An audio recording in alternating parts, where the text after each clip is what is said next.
Hello everyone, welcome back to my channel. আজ তোমাদের সাথে মাশরুমের একটি রেসিপি শেয়ার করতে চলেছি। তো তার জন্য কি কি করতে হবে দেখে নাও। তো প্রথমে মাশরুমটা সেদ্ধ করে নেব একটু নুন দিয়ে সেদ্ধ করে নিলে মাশরুমের মধ্যে যে বিষাক্তটা থাকে সেটা কেটে যায়। জলটা হালকা গরম করে নিয়েছি, এখন মাশরুমটা দিয়ে দিচ্ছি আর দিয়ে দিচ্ছি সামান্য নুন। এখন ভালো করে নাড়িয়ে নুনটা মিশিয়ে দিতে হবে, তারপর 1 থেকে 1.5 মিনিটের মতো সেদ্ধ করে নেব। সেদ্ধ হয়ে গেছে, এখন জল থেকে মাশরুমগুলো অল্প অল্প করে তুলে নেব।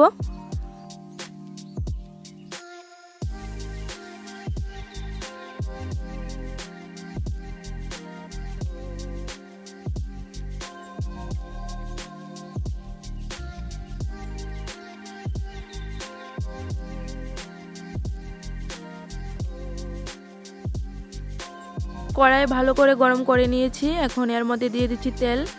প্রথমে আলুটা ভেজে নেব। তো তার জন্য প্রথমে আলু, তারপর নুন হলুদ এগুলো দিয়ে দিচ্ছি। এখন ভালো করে নাড়িয়ে 2 থেকে 3 মিনিট ঢেকে রাখবো। আলুগুলি একটু লাল লাল করে ভেজে নিয়েছি, এখন নামিয়ে নেব। এখন কড়াইতে যে তেলটা রয়েছে সেই তেলে মাশরুমগুলো হালকা ভেজে নেব। তো তার জন্য দিয়ে দিচ্ছি হলুদ গুঁড়ো, শুকনো মরিচের গুঁড়ো। মাশরুমটাও ভাজা হয়ে গেছে, তো এখন তুলে নিচ্ছি। এখন কড়াইয়ে সামান্য তেল দিয়ে দিচ্ছি ফোড়ন দেওয়ার জন্য। তো তার জন্য প্রথমে শুকনো মরিচ দিয়ে দিচ্ছি 2টো, তেজপাতা, দারচিনি, এলাচ, লং, গোলমরিচ, আদা বাটা। এখন এগুলা ভালো করে মিশিয়ে এর মধ্যে দিয়ে দিচ্ছি একটি কাঁচা টমেটো আর 2টো কাঁচা মরিচ, আর দিয়ে দিচ্ছি হলুদ গুঁড়ো, শুকনো মরিচের গুঁড়ো, জিরে গুঁড়ো, ধনে গুঁড়ো।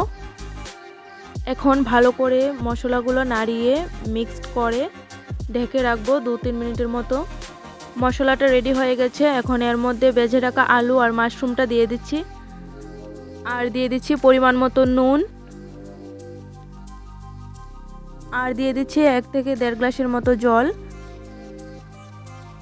এখন ঢেকে রাখবো আরও কিছুক্ষণ। ঢাকনাটা তুলে নিচ্ছি, জলটাও বেশ ভালো করে ফুটে উঠেছে। তো ভিডিওটা যদি ভালো লেগে থাকে তাহলে অবশ্যই আমার চ্যানেলটা সাবস্ক্রাইব করে দেবেন, আর পাশে থাকা বেল আইকনটা প্রেস করতে একদম ভুলবেন না। এখন দিয়ে দিচ্ছি একটু গরম মশলা, আপনারা চাইলে এটা স্কিপও করতে পারেন। তো আজকের ভিডিওটি এখানেই শেষ করলাম, দেখা হচ্ছে নেক্সট ভিডিওতে। Please like, comment, share and subscribe.